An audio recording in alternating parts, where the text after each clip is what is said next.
그래, 지난번 주에 우리가 공부한 내용은 구문구답 중에서 6번째 질문이었는데, 우리 그 본래 공정영지한 마음자리가 어떤 마음자리인가, 그 얘기를 지금 하고 있는 그런 중이시죠. 그러니까 공적하다 하는 바탕은 일체의 대가 끊어진 그런 바탕이니까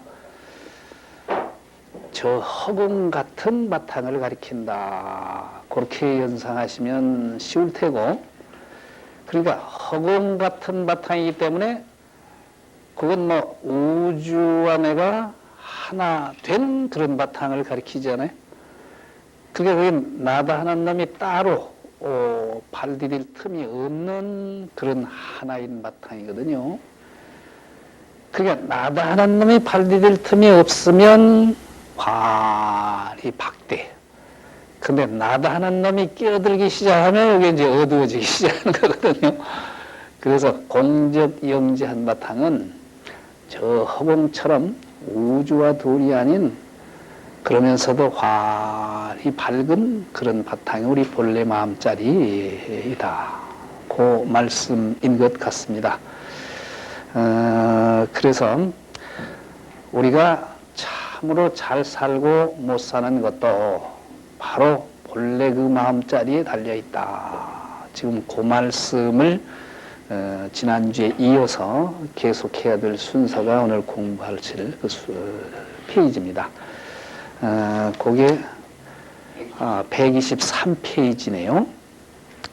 그래, 이제 어떻게 살면 참 잘 사는 것이고, 또 어떻게 사는 것이 우리들처럼 헤매면서 잘못 살고 있는 것인지, 그 대목인데 같이 보시면, 이 마음을 깨달아 지키는 사람은 꼼짝 않고 앉은 채 그대로 해탈할 것이며, 그러니까 뭐 멀리 갈 것도 없고 복잡할 것도 없이 그냥 좌일의 해탈, 그냥 앉은 그대로 해탈할 것이다.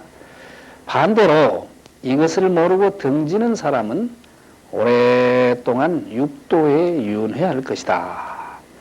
그러므로 한 마음에 미혹하여 육도에 떨어지는 사람은 가는 것이요 흔들리는 것이며, 법계를 깨달아 한 마음으로 돌아오는 사람은 오는 것이며 조용한 것이다 라고 하셨다. 여기 이제 앉은 채로만 우리 본래 마음자리를 환히 그냥 깨쳐버리면 그대로 해탈이니까, 해탈은 뭐 일체의 속박으로부터 벗어난 것이죠. 그러니까 대자유의 삶이 가능하다. 그런 대자유의 삶이 앞에 페이지에서 잠깐 나왔었습니다만은 구족일이하고 자리 이타가 원만하고 지혜와 자비가 원만한 그런 살림살이로 하늘과 사람의 스승이 돼서 일소만냥 황금이라고 했었죠. 하루에 그냥 만냥 황금을 쓸 정도로 넉넉한 그런 살림살이다, 그렇게 됐는데, 그렇게만 되면 얼마나 좋겠습니까만은 근데 우리는 거꾸로 하거든요. 그 이제 우리들이 사는 모습이 미차입해지자 이것을 모르고 등지는 사람은 오랫동안 육도에 윤회할 것이다.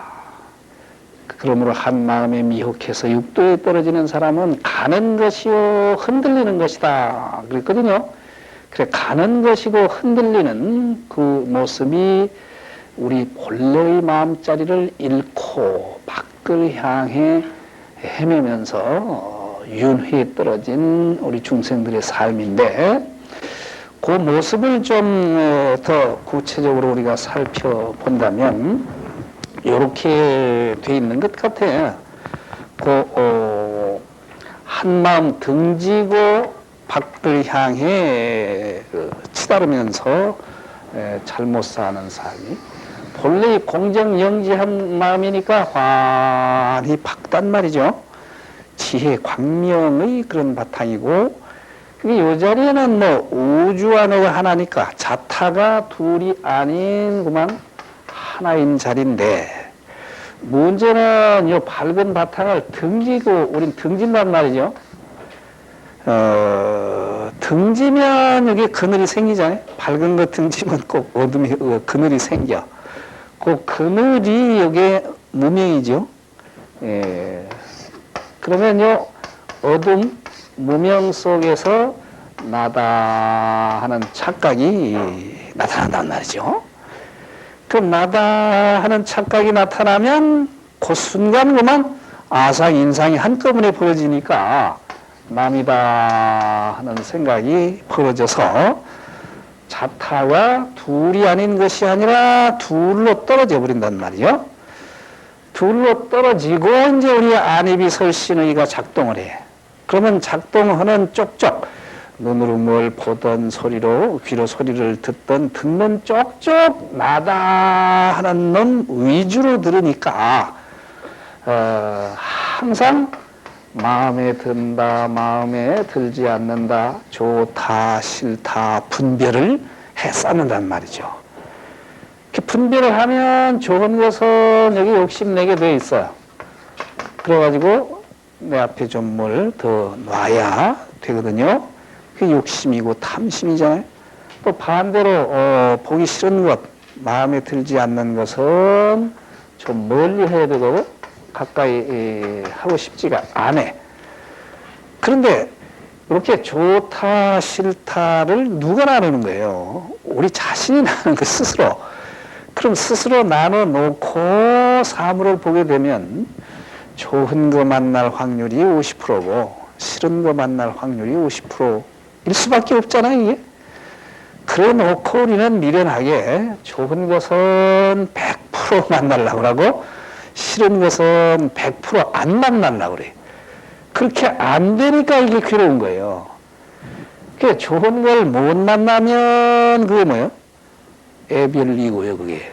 그렇죠? 사고 중에, 사고, 팔고, 8가지 괴로움 중에 사랑스러운 것, 마음에 드는 것과는 한평생 혹은 천년, 만년 함께 해야 되는데, 그렇게 될 수가 없으니까, 별리하지 않으면 안 되는 고통이 여기서 따라올 수밖에 없고, 반대로 싫은 것은 100% 안 만나야 되겠는데 50%는 최소한 만나게 돼 있단 말이죠. 스스로 나눴으니까. 근데 그게 만나면 이제 싫은 거 만나는 고통도 뭐예요? 원증해고죠. 원망스럽고 짜증스러운 것은 안 만나야 좋겠는데, 그러면 여기 구부 듣고 여기 다 해당되는 거예요. 안 만나야 되겠네. 안 만날 수가 없게 돼 있어. 근데 보기 싫은 거 만나는 것처럼 참 괴로운 일이 어디가 있어. 그런데 그 보기 싫은 사람이나 뭐 보기 싫은 것일수록 더 잘 나타난단 말이죠. 왼손에 왼남다리서 만난다고. 그러니까 짜증내고 이게 이제 괴로울 수밖에 없는 거죠. 네.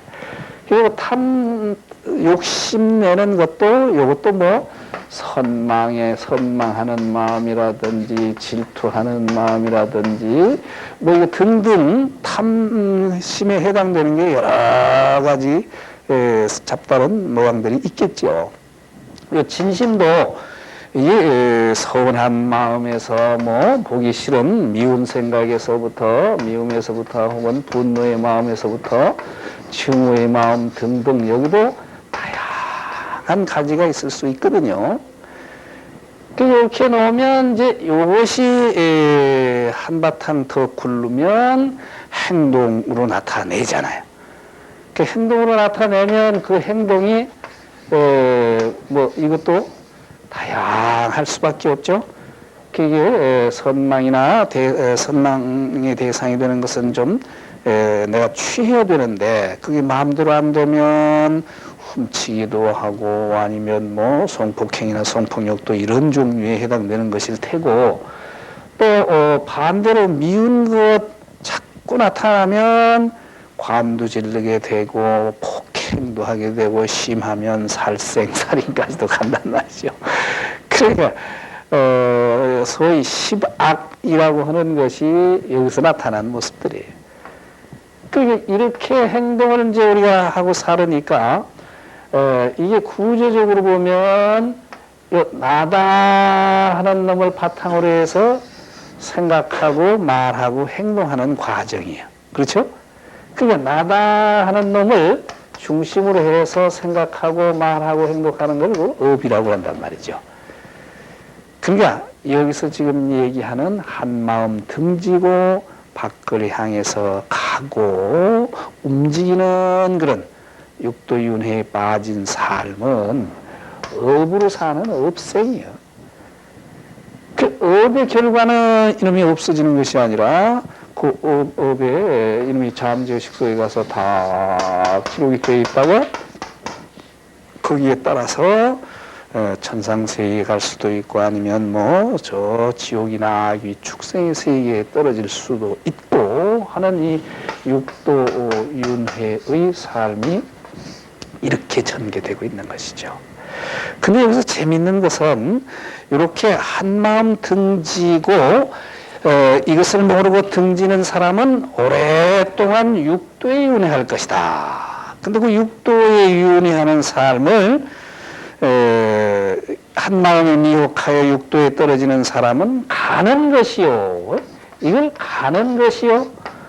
또 움직이는 것이다. 흔들리는 것이며 거야요, 동야요. 그랬잖아요. 그러니까 한마음 등지고 밖으로 걸어가는 것이고 또 본래 공적한 바탕이니까 적적한 바탕인데 적적한 게 아니라 이게 나다 하는 착각을 기본으로 해서 그냥 번뇌망상이 파동 치듯이 움직이고 이게 겉으로 드러나는 모습이 경거망동이야. 그러니까 그게 이렇게 사는 삶이 이게 이제 잘못된 삶이죠. 잘 사는 삶이 아니라 이렇게 보면 이것은 쉽게 얘기하면 자기 상실의 과정이죠. 가는 삶이고 또 흔들리는 삶. 그 본래의 나로부터 멀어지는 그런 삶이고 본래의 인간, 그 참 인간성으로부터 멀어지는 그런 삶이요 소외돼가는 그런 삶을 가리킨다. 그게 이런 그 구조가 상당히 재미있어요. 그 지난 시간에 이렇게 사는 것을 뭐라고 했어요? 나그네 삶이라고 그랬잖아요. 타양살이라고 그랬고 본래 그 고향 모든 것이 갖추어져 있는 그런 본집을 등지고 무단히 가출해가지고 거짓 신세가 돼서 죽을 고생을 하고 있는 그 타양살이 신세가 바로 이런 과정, 심리적으로 전개시키면 이제 이런 과정이죠. 이제 이게 밖으로 드러나니까 그만 우리가 미아의 신세가 돼버리고 탕자 혹은 집을 등진 장자의 궁한 아들이 돼가지고 우리가 궁하게 산단 말이죠.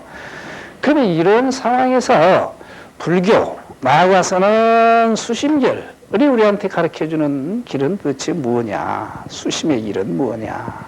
한마디로 이렇게 갖고 흔들린 삶을 돌이키는 삶이죠. 가는 것이 아니라 본래의 마음자리, 본래 모든 것이 갖추어져 있는 그 자리를 향해 돌아오는 것이고 또 그것은 흔들리는 삶이 아니라 레야요, 정야요 그렇게 표현하고 있죠. 바로 본래 한마음자리로 돌아오는 삶이요. 그 번거로운 번뇌망상의 삶으로부터 적정한 본래의 마음자리로 돌아오는 그런 삶이다.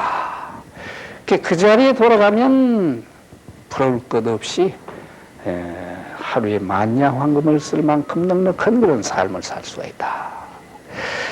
그래 원효 스님께서 우리한테 설해주고 있는 가르침도 구조적으로 보면 이와 다르지 않다고 생각되죠.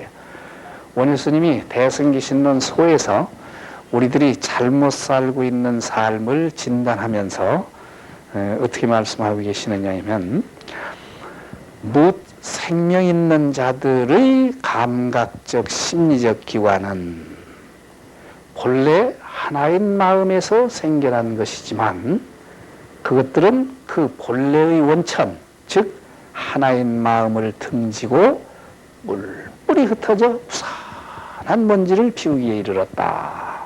모든 본래, 모든 고통이 이로부터 생긴다. 이렇게 진단하고 계시거든요.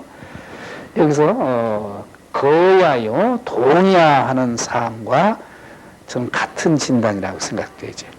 그리고 대승기신론소의 말씀을 조금 더 천착을 해보면 무생명 있는 자들의, 그러니까 무생명 있는 자들이 뭐 중생 소리죠. 이 번역은 고 이경 선생님이 하신 번역을 제가 그대로 옮기고 있는데, 무생명 있는 자들의 감각적 심리적 기관이 뭐예요? 중생의 감각기관이 안이비설신이고 오관이고, 심리적 기관이 뭐예요? 의식. 그러니까 중생의 안이비설신 의는, 그러니까 눈, 코, 귀, 입 등 이것은 본래 하나인 마음의 원천, 지난번 원천이라는 말을 나왔었죠. 원천에서 생겨났어, 이놈들이. 이게 다 일심지소생이지 다른 거 아니거든. 그러면 이제 일심의 이거 그 힘으로 이놈이 작동이 되어야 되는데, 문제는 이놈이 그 근원을 배반하고 밖을 향해 뿔뿔이 흩어져서 부산한 먼지를 피우기에 이르렀다. 치산육진이라는 말 지난번에 소개했습니다만은, 그러니까 보여지는 것, 들려지는 것, 냄새 맡아지는 것 등을 쫓아서 부산한 먼지를 피우기에 이르렀다. 부산한 먼지 피우는 게 이런 과정이에요. 그저 보는 쪽쪽, 듣는 쪽쪽, 좋다, 싫다, 좋으면 탐착하고 싫으면 미워하고, 이게 부산한 먼지를 피우기에 됐어. 그러니까 그 본래의 마음자리를 잃어버린 그런 삶이고, 모든 번뇌나 모든 괴로움이 이렇게 해서 생겨났다. 그 인간 상실 혹은 자기 상실에 대한 진단이거든요. 그 원효 스님이 1300년 전에 이렇게 우리 안이비설신이가 밖으로 치다르면서 부산한 먼지 피우고, 그런 결과가 본래의 원천을 잃어버렸다, 이렇게 진단했는데, 오늘날은 뭐 이 물질이 발달하고 보니까 볼 것도 들을 것도 냄새 맡을 것도 얼마나 많아. 그러니 더 분주할 수밖에 없잖아요. 그러니까 자기 상실, 인간 상실이라는 문제가 심각해질 수밖에 없거든요. 그러니까 이제 이런 상황에서 돌아와야 된다, 또 조용해져야 된다, 이렇게 지금 수십 년을 얘기하고 있는데, 원효 스님께서는 그 대승기신론소 이어지는 말씀에서 처방을 얘기하고 있거든요. 이제 목숨을 들어 이 부산한 먼지를 피우는 번뇌의 마음을 한 곳으로 집중시켜 본래의 원천, 즉 하나인 마음, 이것은 공정영지심이죠. 지금 진울은 하나인 마음으로 돌아가는 까닭에 귀명이라고 한다. 귀명,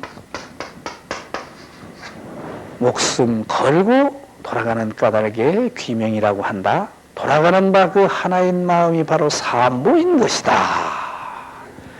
그 돌아가야 될 우리 본래의 마음자리가 우리가 찾는 부처요, 진리요, 승가인 삼보인 것이다.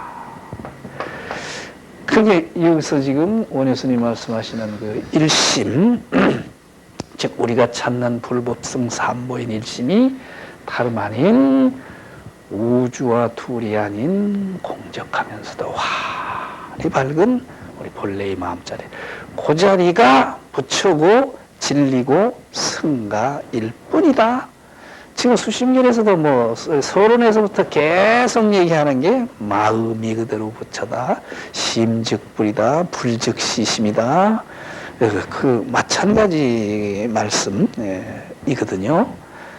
따라서 우리가 수심결에서 이 본래의 마음자리에 분명히 눈 뜨고 또 그것이 생활 속에 쭉 살아나도록 이렇게 닦아가야 된다 하는 것도 돌아오는 길을 가리키고 조용해지는 방법을 우리한테 지금 설해주고 있는 그런 것이라고 볼 수가 있겠죠.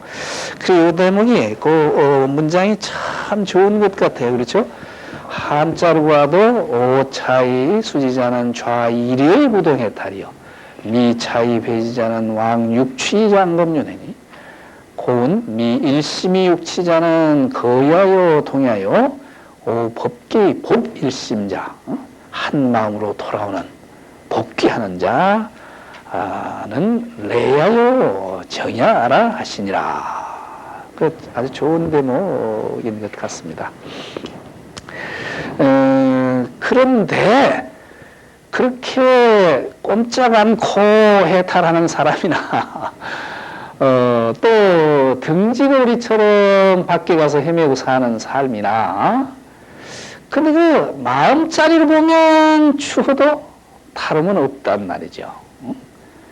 우주와 둘이 아니게 쓰고 사는 사람이나 우리처럼 그냥 육신 속에 가둬놓고 비좁게 쓰고 사는 사람이나 그 마음자리를 봐서는 이게 차이가 없어. 그게 참 묘한 건데 그 대목이 이제 그 밑에죠. 비록 미혹하고 깨친 것이 다르지만 근본에서는 하나이다. 네, 본원즉 일이야. 본래 원천인즉 하나이지 다르지 않다. 소위로 그런 까닭에 이르기를 소원법자는 위 중생심이여라. 법이란 중생의 마음이다. 라고 하셨다. 이것은 기신론에 있는 말씀을 인용한 것인데 우리가 찾는 법 아까 원효스님도 그랬잖아요. 돌아가는 바 그 하나인 마음이 바로 삼보인 것이다 했듯이 이 법이 다름 아닌 중생심 그 자체 진리가 중생심 그 자체일 뿐이다.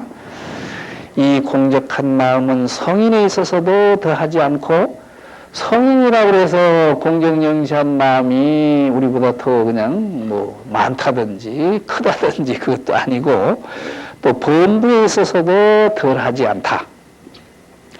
그러므로 성인의 지혜에 있어서도 더 빛나지 않고 범부의 마음에 숨어 있어도 어둡지 않다고 하셨다. 그게 참 묘한 거예요. 이게 똑같은 걸 가지고 있으면서도 이렇게 살림살이는 천지 차이로 달라질 수가 있으니까 이미 성인에 있어도 늘지 않고 범부에 있어도 줄지 않는다면 부처와 조사가 어찌 보통 사람과 다르겠는가? 부처나 조사도 범부와 그렇게 다를 것이 없단 말이죠. 그건 똑같은 바탕을 가지고 있으니까 보통 사람과 다른 것이 있다면 마음을 잘 보호하는 것뿐이다. 본래의 마음자리를 그대로 보존하는데 우린 그게 안 된단 말이죠. 자꾸 잃어버려. 어떤 때는 좀 챙기는가 싶지만 그만 경기에 대하면 다 잊어버리고 치산육진 하는데 그냥 떨어지고 만단 말이죠. 그대가 만약 내 말을 믿어 의심이 단박 없어지고 대장부의 뜻을 내어 참되고 올바른 견해를 일으켜 친히 그 맛을 보고 스스로 옳다는 경지에 이르면 이것도 쉽지 않죠. 이런 말씀을 듣고 장부의 뜻을 내서 진정견해, 진정한 견해를 내가지고 친상김이 친히 그 맛을 음미할 줄 알고 또 자도자긍지지 자도자긍지니까 스스로 고개가 끄덕끄덕해지는 그런 경지에 이르면 이것이 바로 마음 닦는 사람의 깨달은 자리다. 깨달은 자리라고 했는데 이것은 해오라고 그랬죠. 해오란 말이 여기 이제 또 우리가 좀 눈여겨봐야 될 그런 그 대목 중에 하나인데요. 해오가 처음 나오는 말인데 요건 이제 오를 얘기하면서 요건 청량북사 진관이 도서에서 쓰는 말인데 오를 두 가지로 나눠 가지고 하나는 해오고 하나는 증오다 이렇게 나누는데 우리 교재에도 설명이 있겠습니다만은 해오는 명료 심성 그 심성에 대해서 아하 요렇게 생긴 바탕이구나 하고 명료하게 아는 것을 해오라고 한다. 근데 이 해오는 요 해가 알 해자거든. 그러니까 알 해자가 붙으니까 여기에 그 설명을 통해서라든지 생각을 통해서라든지 잘 헤아려 보니까 아하 요런 바탕이구나. 그렇게 심성에 대해서 명확하게 그 아는 그걸 해오라고 그러는데 그런데 이 해오의 경지로는 안대로 사라지지가 않아요. 알기는 분명히 알았는데 부처의 삶은 안대로 행해하게 되는 건데 행이 따르질 않아요. 그래서 증오의 경우는 심조현극 마음이 아주 지극한 경지에 가서 안대로 사라지는 경지를 증오라고 그러거든요. 증오의 경지는 이게 돈수라고 할 때 돈호가 이 증오의 경지를 가리키는 말이고 그리고 해오 증오로 치면 이게 이렇게 돼야 될 거예요.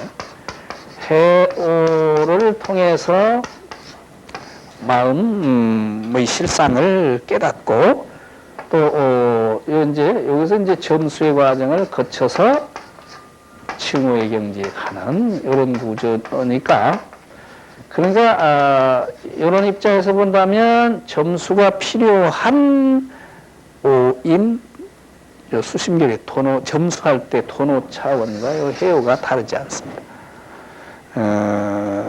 그래서 여기서 지금 요 설명한 공정영지한 마음에 대한 설명을 통해서 스스로 자도 자긍지지 스스로 고개가 끄덕여지는 그런 경지에 가면 그게 수시민의 해오처라고 할 수가 있다.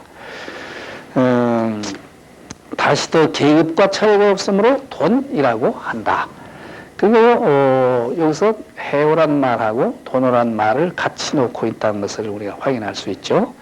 또 요 해오나 돈오를 달리 표현하면 믿음의 확립으로 이렇게 또 표현하고 있는 대목이 그 밑에인데 이것은 믿음의 단계에 모든 부처님의 과덕과 괴합해서 조금의 차이도 없어야 비로소 믿음을 이룬다 한 것과 같다.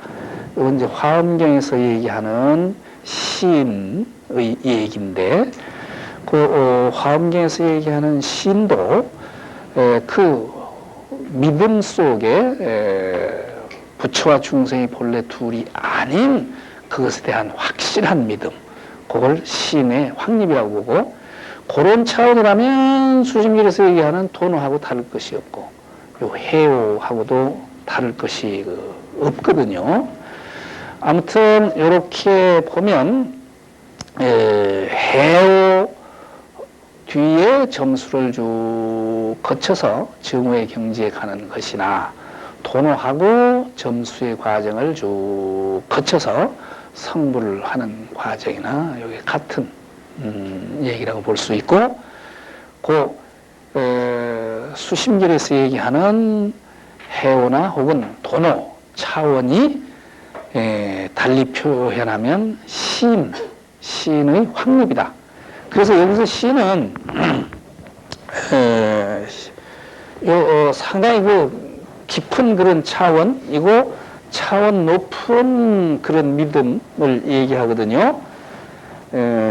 그래서 진심직설에서도 고조국사는 신을 두 가지 차원으로 얘기하고 있는데 한 가지 차원은 교학에서 얘기하는 신이고 다른 한 가지는 이 선에서 얘기하는 믿음인데 교학에서 얘기하는 신은 여기 인과를 믿는 신이라는 거예요. 그래서 선한 업을 지으면 선한 결과를 받고, 반대로 좋지 않아 악업을 지으면 악한 결과를 받는다. 그런데 이제 선업을 지으면 육도윤회 중에 좋은 세계에 가고, 반대로 좋지 않은 업을 지으면 사막도를 간다든지 이런 차원의 믿음, 거기에 비해서 이 선에서의 믿음은 오직 마음이 붙여인 그 사실을 믿을 뿐이다. 그래서 선에서의 믿음은 심직불을 확신하는 것이고, 이것이 지금 요 수심결에서 인용한 화엄경에서 얘기하는 믿음과 그 같은 차원인 걸 우리가 알 수가 있습니다. 7번째 질문으로 이제 넘어가셔야 되겠죠. 133페이지입니다. 여기 이제 들어와서는 점수의 내용을 좀 더 구체적으로 이제 부연 설명하려는 그런 질문인데요. 이미 이러한 이치를 깨쳐서 다시 계급이 없다면 어째서 깨친 뒤에 닦아서 점차로 익히고 점차로 이루는 것이 필요합니까? 그러니까 이제 같은 질문이죠. 도노했으면 그만 뭐 계급 없이 그냥 부처와 중생이 똑같은 걸 알았으면 그대로 부처 되면 되는데 왜 점차로 더 닦을 필요가 있겠습니까? 하는 질문을 통해서 점수에 대해서 이제 더 천착을 해 가는 이제 그런 대목입니다. 134페이지죠. 답. 깨친 후에 점차로 닦는 뜻을 앞에서 이미 설명하였는데, 앞에서 한번 나왔었어요. 그죠? 그 습기가 깊기 때문에 그 습기를 녹이는 그런 과정이 필요하다. 그래서 점수를 더 해야 된다 했는데, 이제 아직도 의심을 풀지 못했는가? 그렇다면 다시 설명하겠으니 마음을 깨끗이 하고 잘 듣도록 해라. 범부는 아득한 옛날부터 지금까지 5가지 세계에 흘러다니어 나고 죽으면서, 여기서 뭐 오도라고 했습니다만 육도윤회를 오도라고도 하고 육도라고도 하고 그러죠. 그러니까 육도윤회 뭐 그렇게 보셔도 마찬가지죠. 그러니까 우리들은 뭐 아득한 비롯함이 없는 옛날부터 그만 이 윤회 길에 잘못 들어가지고 그 5가지 혹은 6가지 세계에 흘러다니면서 나고 죽으면서 나다 하는 생각에 굳게 집착돼서 뒤바뀐 망상과 무명으로 오랫동안 지금의 성격을 형성하여 왔다. 그러니까 아까 우리가 그 흘러가는 과정, 거야요, 동야요 하는 과정을 통해서 봤듯이 그게 이제 오랫동안 나다 하는 착각으로 이제 그렇게 살았기 때문에 그놈이 그만 꽉 굳어버렸어. 그래서 그만 성품, 자기 성격을 형성해왔다. 그래서 비록 금생이 이르러서 자기의 성품이 본래 공적하여 부처와 다름이 없음을 단박 깨치더라도 오랫동안 익혀온 옛 습성은 갑자기 없애기가 어렵다. 그 구습을, 이게 뭐 하루아침에 하루 이틀에 쌓인 구습이 아니라 참 말할 수 없는 겁을 계속해온 그런 쌓여온 업습이기 때문에 졸란재단 갑자기 없애기가 어렵다. 그러므로 좋고 나쁜 경계를 만나서 즐거워하고 짜증내며 옳고 그르다는 생각이 불처럼 일어났다 없어졌다 하여 객관 대상에 끄달리는 번뇌가 그전과 다름이 없다. 그게 이렇게 그 그 객관 대상, 보여지는 것, 들려지는 것을 가지고 예전과 추호도 다름이 없이구만 나다 하는 생각으로 탐착하고 미워하기도 하고 또 시비를 가리는 그런 마음을 낸다면 이 공부가 된 거 아니잖아요. 그러니까 여기서 이런 말을 통해서 우리가 또 추정해 볼 수 있는 것은 도노하고 나서 이렇게만 안 되면 공부된 거예요. 또 어떻게 되냐 하면 좋고 나쁜 경계, 역순경계죠. 역경계는 내 마음에 안 드는 경계, 보기 싫은데 자꾸 만나는 게 역경계죠. 순경계는 마음에 드는 거, 누가 자꾸 축혀준다든지 그 순경계라고 볼 수 있지.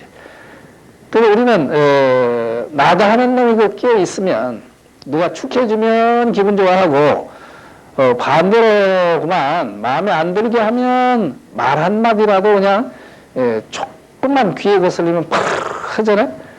역경계를 만나면 이게 그렇게 진심이 파르르 하고 나타난단 말이죠. 그러니까 그런 마음이 일어나는가 일어나지 않는가가 점수가 필요한가 필요치 않은가의 기준이다 하는 것을 역으로 우리가 추정해 볼 수 있죠. 그리고 역순경계를 만나도 우리 마음이 허공 같은 그런 적적한 마음이 돼서 조용하면 흔들리지 않으면 그 마음 그대로만 쓰면 되는 것이지. 근데 반대로 여기서는 그게 아니라 이제 그 본래 공적해서 부처와 다름이 없다는 그런 본래 마음자리에 대한 깨침을 얻었더라도 오랫동안 익혀온 옛 습성은 없애기가 어려워가지고 역순경계를 만나면 누가 추워지면 그냥 좋다고 하고 반대로 듣기 싫은 소리 하면 팔을 하고 요게 그대로 된다면 그 공부를 더 해야 된다. 지금 그 얘기죠. 그러니 만약 지혜로서 더욱 공들이고 노력하지 않으면 어찌 무명을 다스려 턱에 쉬는 완전한 경지에 이를 수가 있겠는가. 대휴 대헐찌지죠. 대휴 대헐찌지니까 대휴 대헐찌지는 크게 쉬고 그러니까 우리 마음이 그냥 텅 빈 본래 그 공적한 자리에 돌아간 그게 대휴 대헐찌지. 공적한 자리를 다른 말로 하면 대휴 대헐찌지. 그럼 푹 쉬어가지고 푹 쉬었다는 건 나다 하는 놈이 그냥 푹 쉬어버린 거죠. 그렇게 쉬어줘야 되는데 우리는 그게 쉰 게 아니라 이게 그냥 방정을 떨고 산단 말이죠. 아무튼 대휴대헐찌지가 그만 늘 지속되면 다그오라 말을 할 필요도 없는 거예요. 그래서 이것은 단밖에 치면 비록 부처와 같지만 여러 생의 습기가 깊구나. 바람은 그쳤으나 물결은 아직도 출렁이고 이치는 나타났으나 망념은 아직도 침노한다고 한 말과 같다. 여기 비유가 재미있죠. 단밖에 치면 비록 부처와 같지만 여러 생의 습기가 아주 그냥 깊어. 그게 점수가 필요한 건데 그것은 마치 바람은 그쳤으나 물결은 아직도 출렁거린단 말이죠. 그러니까 무명풍의 바람이 거세게 출렁거리다가 이제 바람이 딱 멎었단 말이죠. 그럼 바람이 멎었다고 해서 물결이 그냥 일시에 조용해지진 않아요. 그 당분간 시간이 좀 더 흘러야 바람 기운이 완전히 찾아져야 물결이 아주 조용해지듯이 그 업습의 기운이 찾아질 때까지 그 과정이 뭐예요? 점수의 과정이겠죠. 지금 점수 얘기하고 있는 거니까. 그런데 이제 그런 것을 그런 과정을 물이 가라앉기까지 기다리는 그런 과정을 거치지 않고만 토너나 해오한 즉시에만 부처됐다고 날뛰면 그건 아주 잘못됐다는 거죠. 그 잘못된 예를 대해 종보스님은 화두선을 제일 먼저 선양하신 그런 송나라 때 대선사시죠. 그러니까 요 대해 종보스님을 수심결에서 벌써 인용을 하고 있어요. 그전에 보족사친을 생애를 우리가 살펴봤을 때 세 번에 걸친 진리의 눈 뜨는 계기 중에서 마지막으로 저 지리산 상무주암에서 대해 어록을 읽다가 크게 깨졌다 그러셨잖아요. 그런 게 대해 스님 인용을 이렇게 수순결까지 직접 하고 계시고, 또 이 대해 스님의 영향으로 한국에 간화선, 화두 드는 선을 최초로 소개한 분이 보조국사입니다. 그 대종보 스님의 그 간화선 도리를 보조국사는 따로 간화결의론이라는 저수를 지어가지고 화두 공부를 어떻게 해가야 될까를 자세하게 설명하고 있거든요. 그런데 보조국사가 이 간화선을 한국에 최초로 소개했다 하는 사실은 좀 묻혀져 있는 것 같아. 그리고 대해종보스님 말씀을 인용하고 계신데, 대해종보스님도 가끔 영리한 무리들은 별 힘들이지 않고 이 이치를 깨닫고는 쉽다는 생각을 내어 다시 닦지 않는다. 그대로 세월이 가면 깨치기 전처럼 유랑하며 윤회를 면치 못한다고 하셨다. 그래, 왕왕 그 근기가 아주 날카로운 이근지배들이 그 마음에 대한 깨침을 쉽게 얻을 수 있다는 거예요. 그러고 나서 그만 더 닦지 않고 쉽다는 용의지심을 내가지고 세월 그냥 헛되이 보내면 윤회를 면치 못한다. 그러니 어찌 한 번 깨친 것으로 닦는 것을 버릴 수 있겠는가. 깨치고 나서도 그게 진심직설 말씀하고도 연결해서 우리가 정리를 해보면 본인이 스스로 점검해 봐라. 역순경계에 부동심이 되는가, 아니면 역순경계의 마음이 거야요 동야요 흔들리고 또 대상을 쫓아 놀아나는가를 점검해 봐라. 그래서 마음이 여전히 흔들리고 대상에 쫓아다니면 점수의 과정을 거쳐야 된다. 그런 얘기인 것 같아요. 그러므로 깨친 뒤에도 오래 비추고 살펴서 호련히 망념이 일어나면 따르지 말고 덜고 들어서 무위에 이르러야 비로소 구경이니 손지우손, 그 덜고 또 덜어서 완전히 빈, 그래서 조용하고 고요한 그런 마음자리에 돌아가야 비로소 구경이니 천하 선지식에 깨친 뒤에 소먹이는 행위 바로 이것이다. 오후 모구행 이시야라. 여기서 보조국사는 점수를 모구행으로 또 이렇게 비유하고 있어요.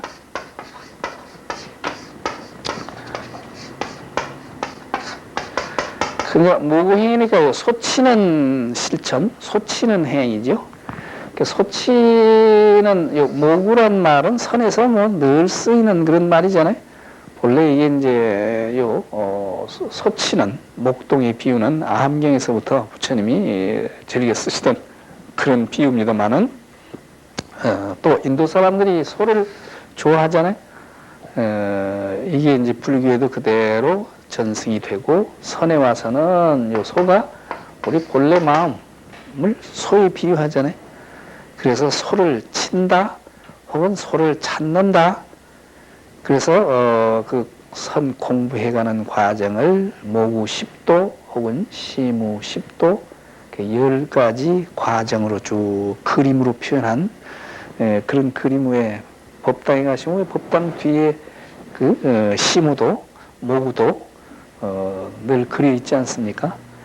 그 소치는 실천, 이것이 진울은 점수에 비유되고 있고, 그러니까 진울은 체질적으로 이 닦는 걸 굉장히 강조하시고 좋아하셨던 것 같아. 그래서 진울의 호가 모구자 스스로, 모구자니까 소치는 사람 그 소리. 소치는 사람이 저희도 어릴 때 시골서 자라서 소 뜯긴다고 그러는 거예요. 왜 저녁 때 몰고 나가서 풀밭에 소 먹이고 소 뜯기고 이제 그러는데, 그 잠시라도 한눈 파면 뭐 그새 그냥 뭐 곡식밭에 들어가서 절단 내고 그러잖아요. 소 치는 사람이 한눈 팔 수가 없거든. 그렇듯이 쉬지 않고 쭉 챙겨가는 그런 공부. 그 모구자라는 호를 다른 사람이 지어준 것이 아니라 스스로 지었다. 자호를 모구자라고 했다. 그러니까 스스로 자기 자신을 소치는 사람으로 이렇게 이름을 붙인 것은 얼만큼 그 오랫동안 쌓여온 그 무명업습, 그놈을 털어내는 그런 공부를 중요시했던가 하는 것을 우리가 알 수가 있고, 또 그 생애 때 우리가 살펴봤습니다만 우행호시란 말도 있었잖아요. 삶에 대한 굳건한 목표를 정립하고 그 목표를 향해서 꾸준히 실천해가는 그런 실천을 우행, 소걸음으로 이렇게 비유도 했습니다만은, 아무튼 이 진울 스님은 소치는 모구행 이걸 굉장히 좋아하고, 그래서 이 진울 스님께서 이런 정해 결사운동을 통해서 또 이런 저수를 통해서 확립한 한국적인 독창적인 선, 그 가풍을 모구가풍 지금까지 그러거든요. 송광사의 가풍을 모구가풍 그러거든요.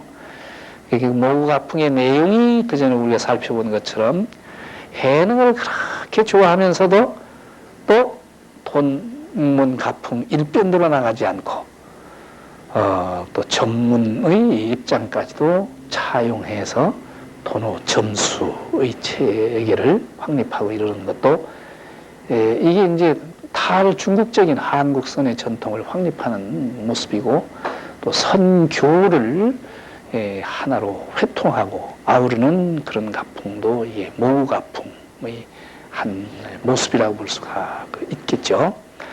그러니까 여기서 얘기하는 이게 모구행이 바로 점수를 가리키는 말이거든요.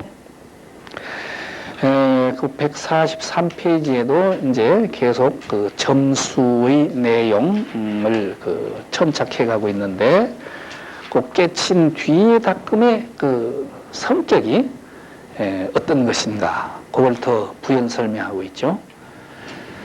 같이 보시면요. 비록 뒤에 닦는다 하지만 이미 망념이 본래 공하고 마음의 성품이 청정한 것을 먼저 깨쳤기 때문에 악을 끊어도 끊을 것이 없으며 선을 닦아도 닦을 것이 없으니 이것이 바로 참다운 닦음이며 참다운 끊음인 것이다. 그러므로 온갖 행을 다 닦지만 오직 무념으로 기본을 삼는다고 하셨다.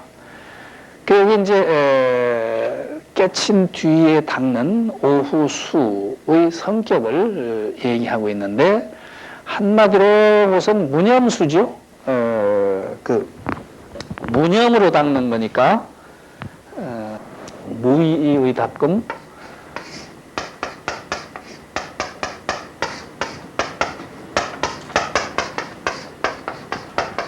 그러니까 점수, 도노한 뒤에 닦는 점수의 성격은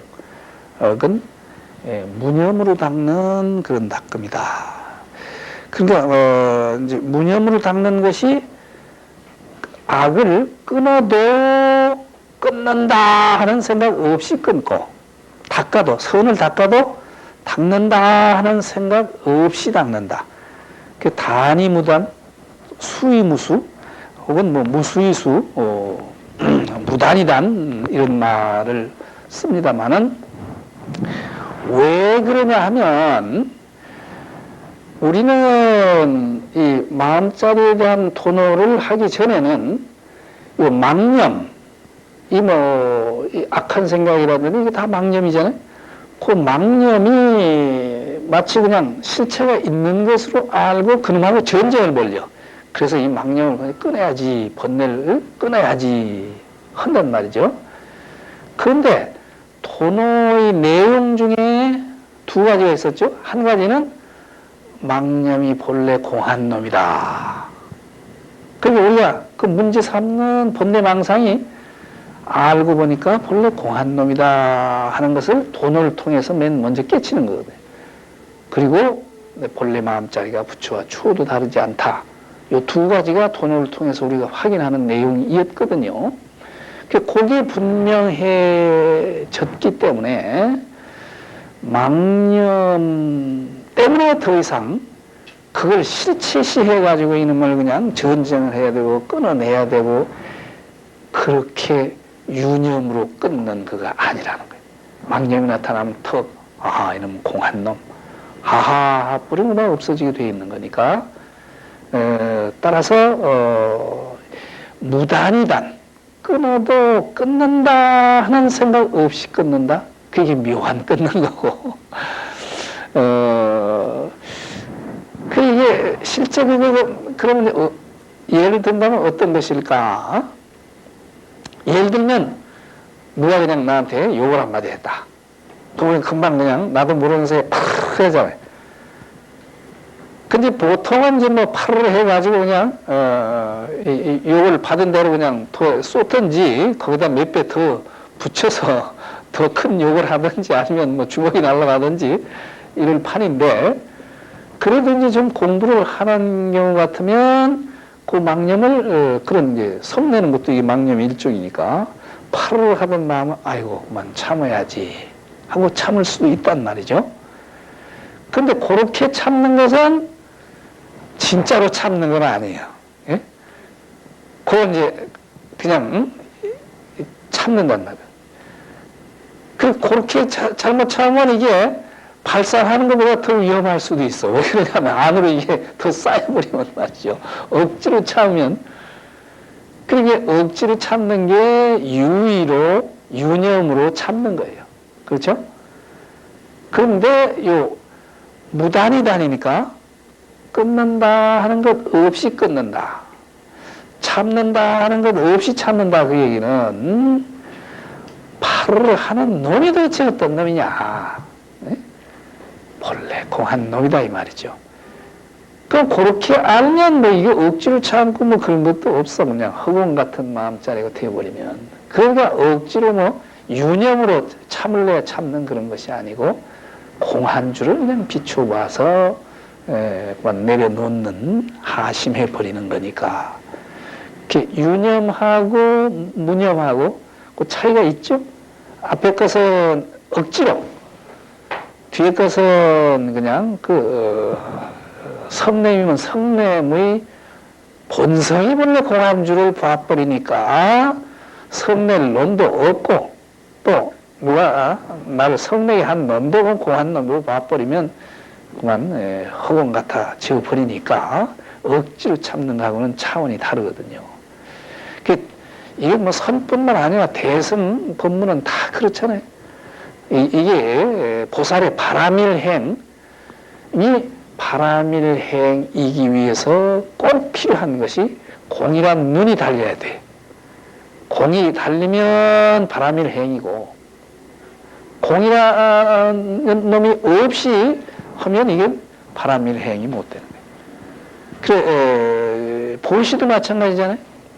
여기 무수이수, 닦는다 하는 것 없이 닦는다. 선을 닦아도. 그 선을 닦는 게 제일 두드러지는 닦음이 보시겠죠. 그 보시를 보시해도 보시한다 하는 생각 없이 보시한다.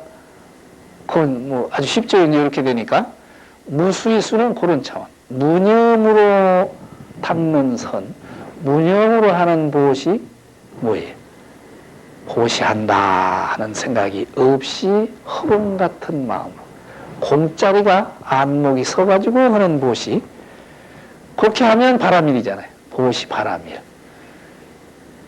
그래서 여기서 얘기하는 무념수는 허공 같은 마음이 선행이면 선행, 또 참는 일이면 참는 일에 그대로 드러나는 거니까 상당히 고차원한 그런 것이죠. 그 기왕에 보시 얘기가 나왔으니까 한 번 더 정리를 하고 넘어가면, 보시의 종류로 치면 세 가지를 불교에서는 얘기를 하죠. 제시, 예, 그렇죠. 다 아시는 말씀이지만, 제시, 또 법시, 무외시.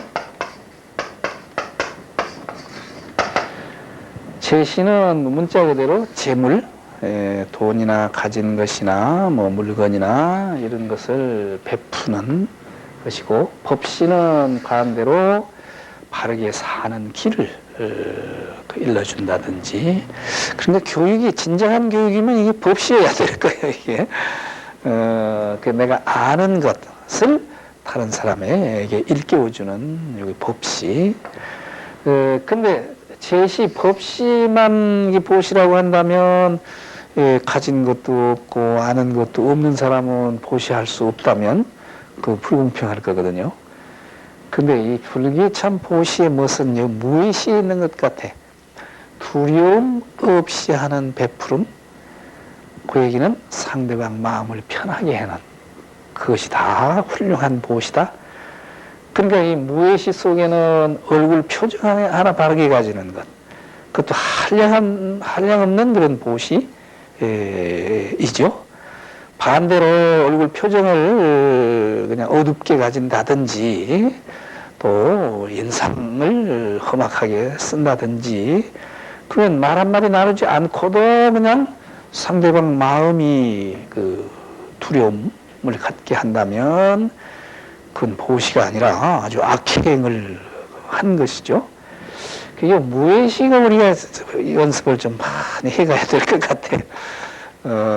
그래서 그냥 말이나 뭐 다른 것, 입 열기 전에 그만 얼굴만 보고도 서로 그냥 이심전심으로 마음이 가벼워지고 편해질 수 있는, 그게 보살의 행위일 것 같아요.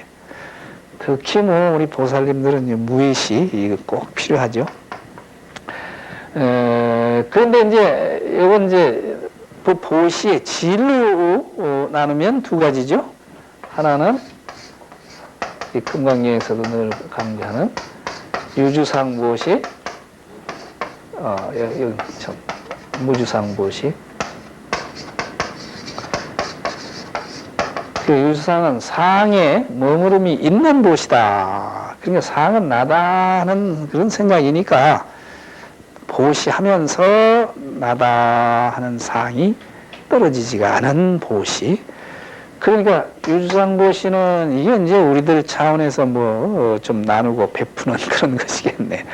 뭘 좀 나누고 베푸면서 내가 누구에게 얼마를 아니면 무엇을 나눴다, 주었다 하는 상을 가진단 말이에요. 그 상을 가지면 갚기를 기대해요. 근데 안 갚으면 서운해하잖아요. 요놈, 내가 나한테 어떻게 했는데 이럴 수가 있느냐. 이렇게 되니까 이게 그만 나다 하는 놈이 끼어들어가지고 청정하지 못하게 흐려놓는단 말이죠. 그래서 이 복을 이제 베풀고 나누는 거니까 이게 복은 짓긴 짓는 건데, 유주상으로 하는 보시는 그게 복이 남에게 베풀고 나누는 거니까 복은 짓긴 짓는 건데, 요 복은 새 나가는 복이다 해가지고 유루복이라고 그러죠. 새 나가는 게 있는 복이니까 그냥 나다 할 때 줄줄 세고, 누구에게 할 때 줄줄 세고, 얼마를 할 때 보면 다 세버린단 말이에요. 또 이게 세버리니까 이건 복이 쌓이지가 않으니까 이게 진짜 복이 못 되는 거죠. 근데 무주상, 상이 없어.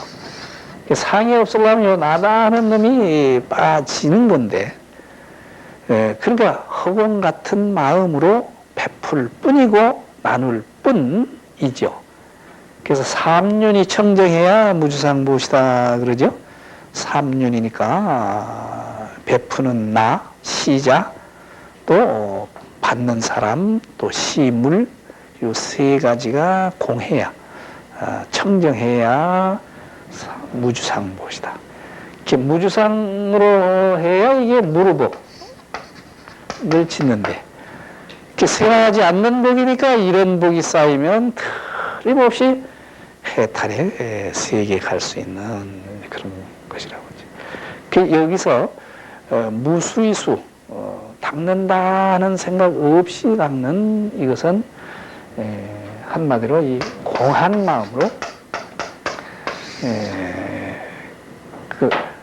본래 공한 줄 알았기 때문에 그렇게 돼야 되겠죠. 그래서 이런 무주상보시는 그야말로 상 없는 청정한 삶이고, 새가 마치 허공 나를 때 여주비공이라고 여기서 이 참 좋은 말인 것 같아요.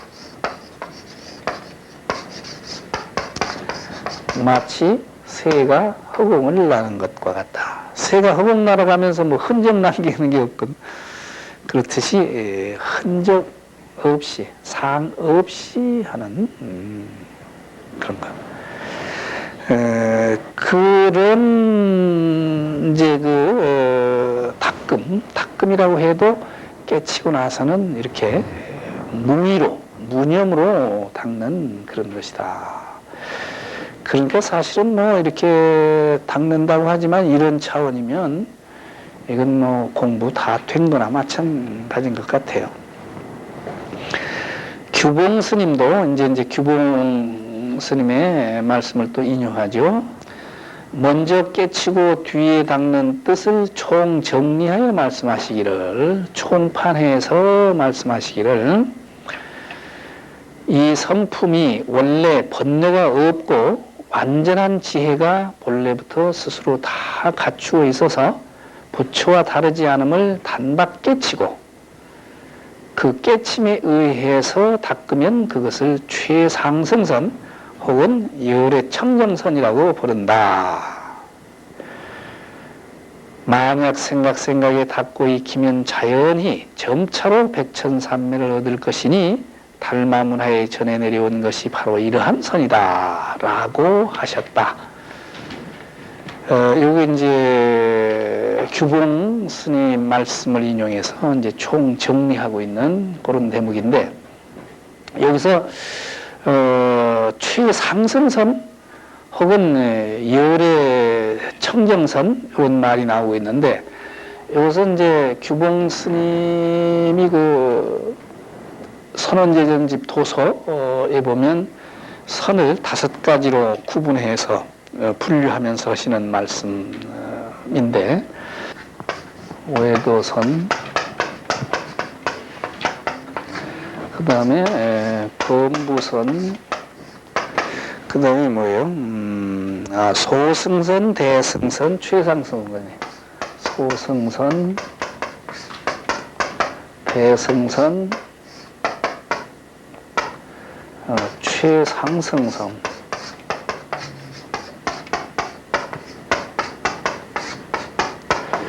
이 최상승선은 또 열의 청정선 혹은 열의 선이라고도 한다. 지금 그렇게 되어 있는 것 같은데, 외도선은 이제 외도들이 닦는 선정이겠죠. 요가라든지 혹은 요새가 이 외도선이 상당히 판을 치는 시대인 것 같아. 무슨 뭐 기공이니 뭐 여러 가지 그 수행들이 많이 지금 무슨 아바타라든가 그런 것도 있고 어쨌든 이 외도선이 지금 굉장히 창궐하고 있는 시대인 것 같아. 성철 스님 같은 분 그 걱정을 많이 하셨어요. 또 범부선은 요건 범부들이 그냥 선하는 체계적인 선이 아니라 일상생활 속에서도 마음이 집중되는 그런 훈련들이나 일들이 있잖아요. 예를 들어서 책을 열심히 읽는다든지 그 독서가 그것도 역시 독서를 통해서 마음이 집중되는 그런 훈련이 되는 거거든요. 비체계적인 선정, 이제 범부들이 생활하면서 해가는 그런 거. 소승선은 일종의 이제 관법이죠. 지난번에 우리가 강의 서두에 한번 살펴봤던 윗바사나라든지, 요게 우리 자신, 또 우리 마음속에 있는 여러 가지 생각들을 관찰해가는 일종의 관법들이죠. 그런가 하면 대승선은 이 모든 것이 공하다는 그런 기초 위에서 관해가는 그런 공부인데,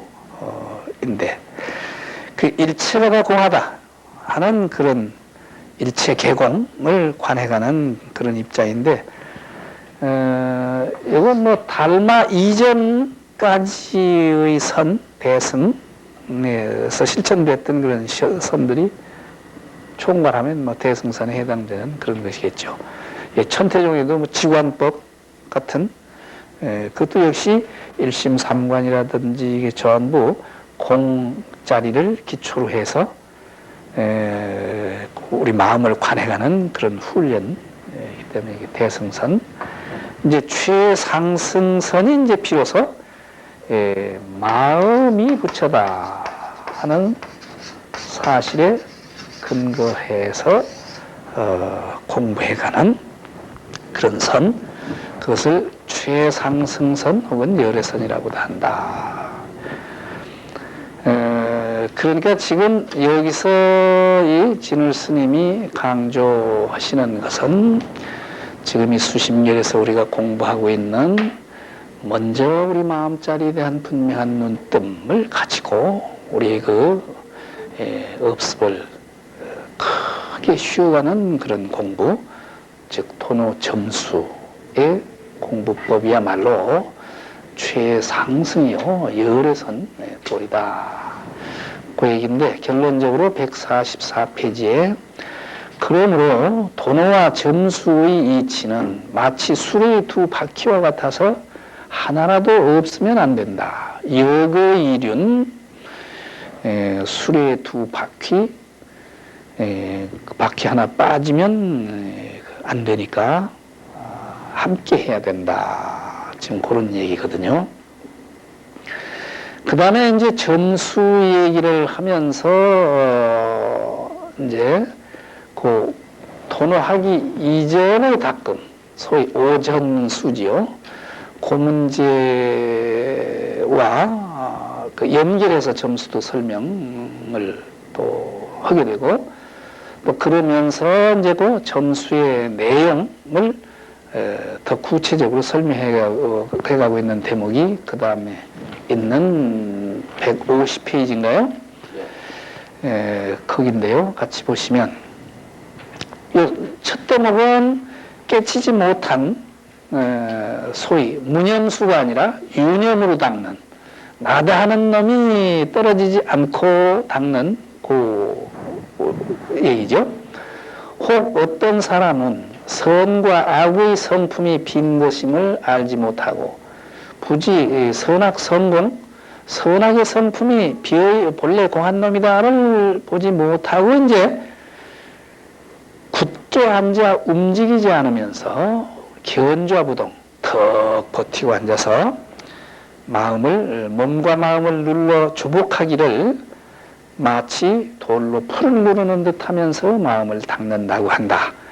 그러나 이것은 아주 잘못된 것이다. 그러므로 성문은 마음마다 미혹을 끊으려 하지만 그 끊으려는 마음이 바로 도적이다 라고 하셨다. 여기가 이제 얼른 보면 그 깨치기 전에 닦음 그건 아주 그냥 못 쓸 것으로 이렇게 처리해버리는 것 같은 이제 인상이 여기 강하게 풍기는데 사실은 뭐 그게 전혀 불필요하거나 그렇다고 하시는 말씀은 아닐 거예요. 단 그 질적인 차이가 마치 번뇌나 선이나 악이나 이 본성으로 보면 이게 공한 건데 공한 줄을 모르고 이제 닦기 되면은 번뇌를 그냥 억지로 끊으려고 그냥 번뇌로부터 벗어나려고 억지로 노력하는 것이 마치 여석압조 그냥 턱 버티고 앉아서 돌로 풀을 누르듯이 하는 공부와 같다. 돌로 풀을 누르는 것이 풀을 이게 제거하려면 뿌리를 뽑아버리면 이게 되는 건데 풀을 뽑아버리는 게 아니라 돌로 갖다 얹어놓는단 말이죠.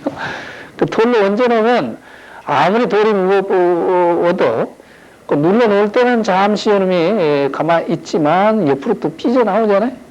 그러니까 근원적인 치유가 못 되니까 그런 한계를 여기서 지금 분명히 지적을 하고 있는 그런 것이죠. 굳게 앉아서 움직이지 않고 몸과 마음을 주복받기를 마치 돌로 풀을 누르듯 하는 그런 그 닦음. 이것은 남학 회양선사하고 마조스님 일화에서 우리가 볼 수 있죠. 마조 도일스님이 회양선사 밑에 가서 이제 참선하는데 그냥 더 버티고 앉아서 꼼짝 않고 그렇게 정진을 한단 말이죠. 그 회양선에 보니까 공부는 열심히 하는 것 같은데 뭐가 좀 맹점이 있어. 그래가지고 그 마조 스님한테 가서 자네 뭐 하려고 이렇게 앉아서 그러는가 하고 물었더니 내가 부처되려고 지금 그럽니다. 그러거든. 그 얘기를 듣고 회양선사가 느닷없이 어디 가서 벽돌 하나 주다가 돌에다 놓고 자꾸 문지르거든. 그 열심히 정진하는 거 못 본 척 하는데 자꾸 이상한 짓을 그 노장이 하고 있으니까 그건 못 참고 좌선하다 말고 아이 스님 그럼 지금 뭐 하려고 벽돌을 그렇게 갈았습니까? 그러거든. 나 이 벽돌 갈아서 거울 만들려고 그런다 그랬다. 그거 갈아가지고 거울이 됩니까? 그랬단 말이야. 야 이놈아 그거 앉아있어 그 부처가 되냐? 그랬단 말이죠. 그 소리에 마조 스님 깨쳤대.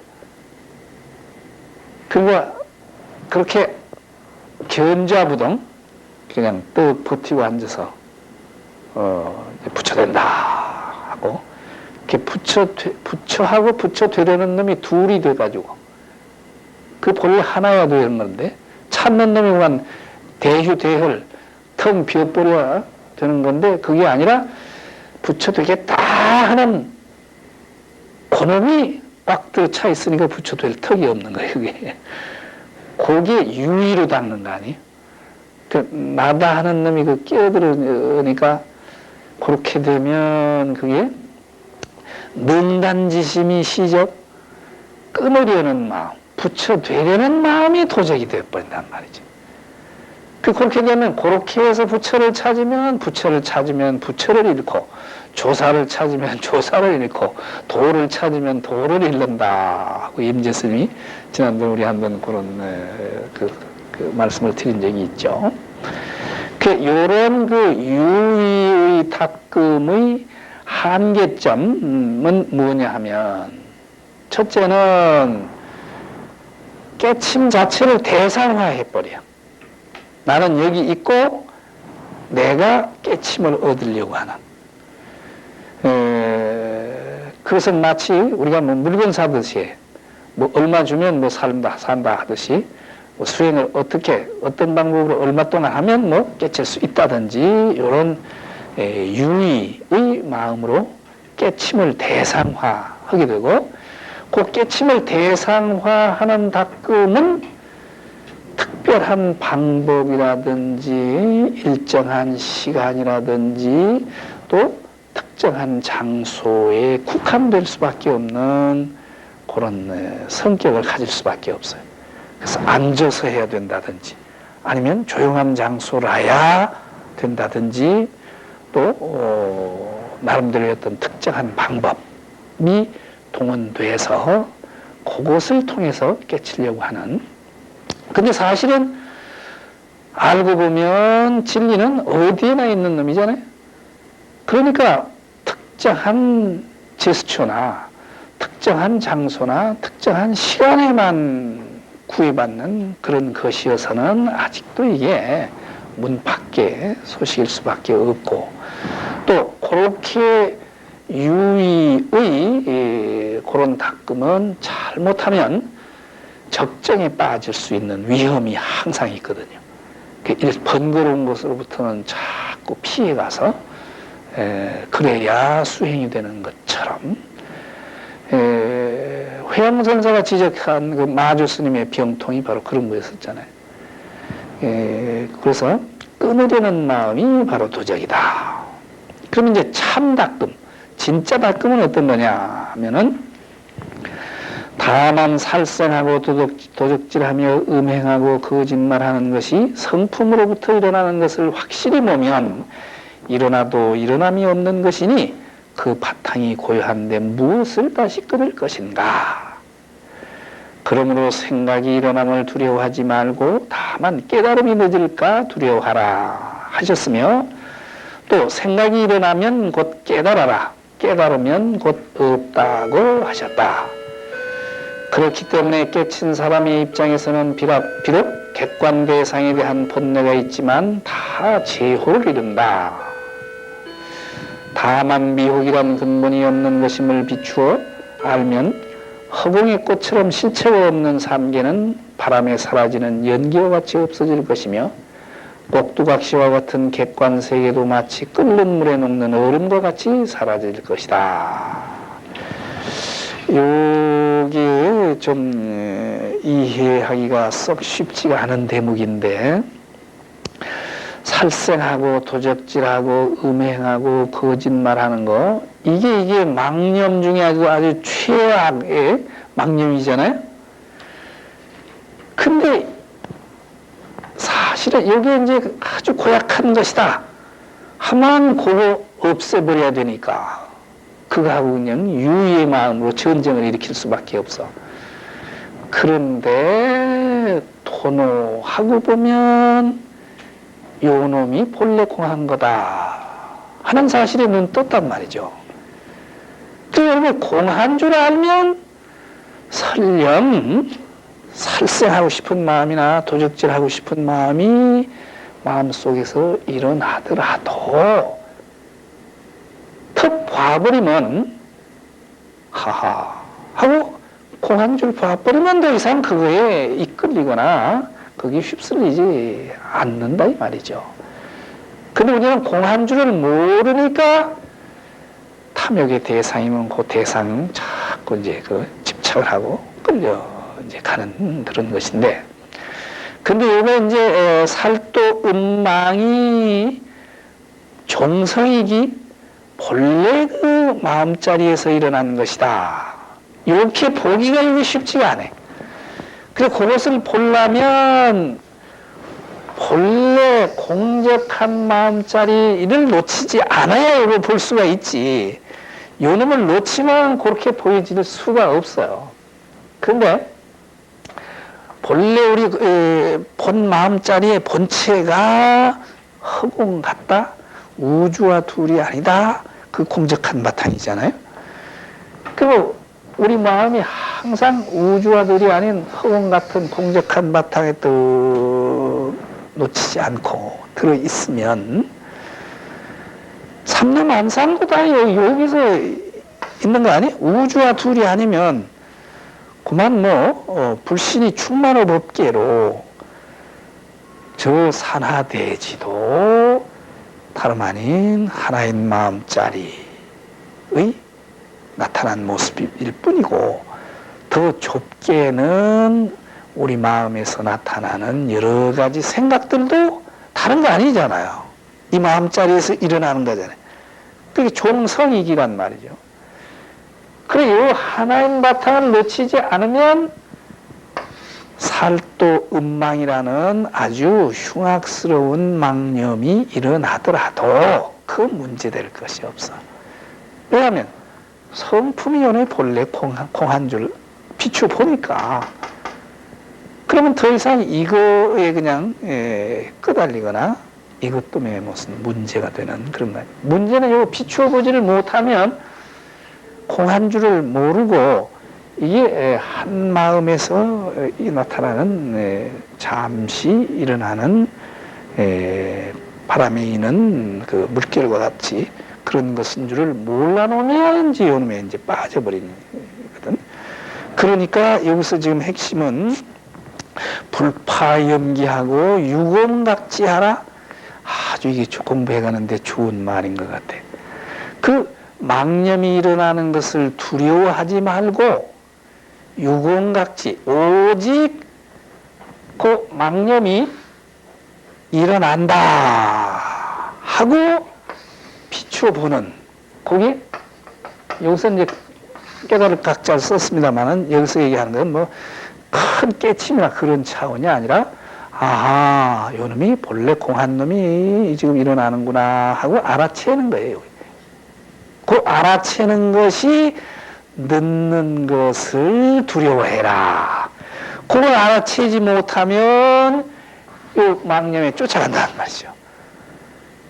그러니까 요 턱 비춰보면 그 윗바사나에서도 윗바사나하고 통하는 그런 것 같아. 우리 마음속에서 망념의 망념, 분노의 마음이면 분노의 마음이 쫙 치밀어 오르잖아. 근데 이게 치밀어 오를 때 우리는 비춰보는 힘이 없으니까 그만 나를 분노케 하는 대상에가 덜컥덜컥 가서 폭언도 하고 폭행도 하고 이렇게 해버리는데, 이걸 턱 비추어 볼 수 있는 힘이 있으면, 그러면 하하 하고 그러면 내려놔. 그 마치 뭐예요? 왜 애들 전자오락 게임 화면에 뭐 이런 게 나타나서 왜 총 같은 거 탁 표적이 딱 맞으면 그냥 공중 폭파해서 없어지듯이 그 깨달아 버리면, 비추어 봐버리면 없어지니까. 그러니까 요 깨달은 분상에서는 요 우주와 도리 아닌 텅 빈 하나인 마음자리를 놓치지 않는 분상에서는 망념이 없음이 있으니까 일어나는 거예요. 없음이 완전히 가셔졌으면 일어날 것도 없지만, 없음이 이제 아직 좀 남아 있어서 습기가 나타나긴 나타나지만 나타나는 쪽쪽 비춰버리면 없어져 버린단 말이죠. 그러면 10개 남았던 놈을 10개 다 폭파해버리면 나중에 빌 거 아니겠어요? 그래서 불파염기하고 망념이 일어나는 것을 두려워하지 말고 단지 그것을 알아차리고 비추어 보는 것이 늦을까를 걱정해라. 그이는 비추어 봐 버리면 된다. 그러죠? 그러니까 연기즉각 망념이 일어나는 즉시로만 깨달아 버리면 각지정묵 깨달아 버리면 비워버린다, 없어진다. 그렇게 되면 어떻게 돼요? 망념 혹은 번뇌 즉 보리가 돼버리는 거예요. 그러니까 번뇌가 그대로 보리가 돼버리는 거예요. 번뇌 즉 보리. 그래, 그렇게 되면 이제 그렇기 때문에 깨친 사람의 입장에서는 비록 객관 대상에 대한 번뇌가 있지만 다 제호를 이룬다. 제호는 불성 그 소리죠. 가장 정제된 우위를 가리키는데 다 본래 마음자리를 이룬다. 그러니까 그만 이제 그렇게 되면 다만 미혹이란 근본이 없는 것을 비추어 알면 허공의 꽃처럼 실체가 없는 삼계, 삼계도 이게 허공꽃과 같이 실체가 없어. 바람에 사라지는 연기와 같이 없어질 것이다.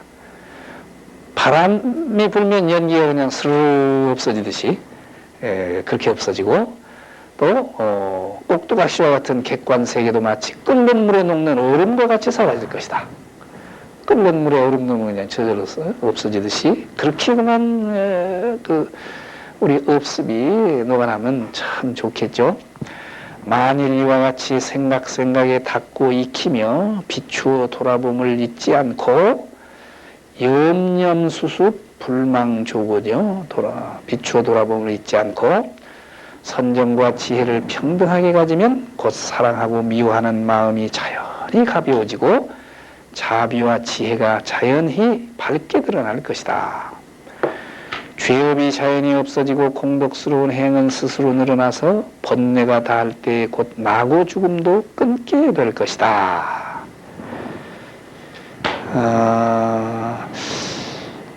곧 뒷대목이 시간이 모자라죠? 곧까지만 해야 되겠네요. 그 뒷대목이 이제 이렇게 해서 완전히구만 번뇌까지 끊어진 이제 그 번뇌까지 다 끊어졌으면 완성의 경지인 부처의 경지에 간 그 세계를 그리고 있는 대목인데 곧 그 뒤에 있는 대목이 참 좋은 대목이에요. 그래서 거기 이제 부처의 삶이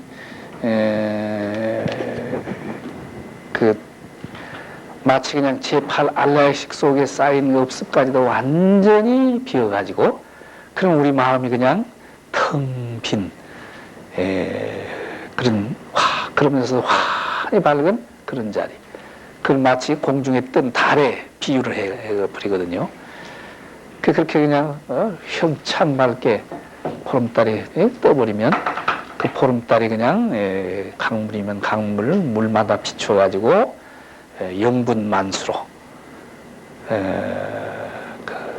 그 달빛이 산하대지를 비출 뿐만 아니라 인연 있는 중생들을 전부 제도하는 그런 대목인데 시간이 이제 뭐 구체적으로 설명하기가 좀 그러네요. 그까지 하시고 그 남은 대목 다음 주에 설명하고 계속해 가시도록 하시겠습니다. 오늘 그럼 여기서 마치겠습니다. 감사합니다. 네.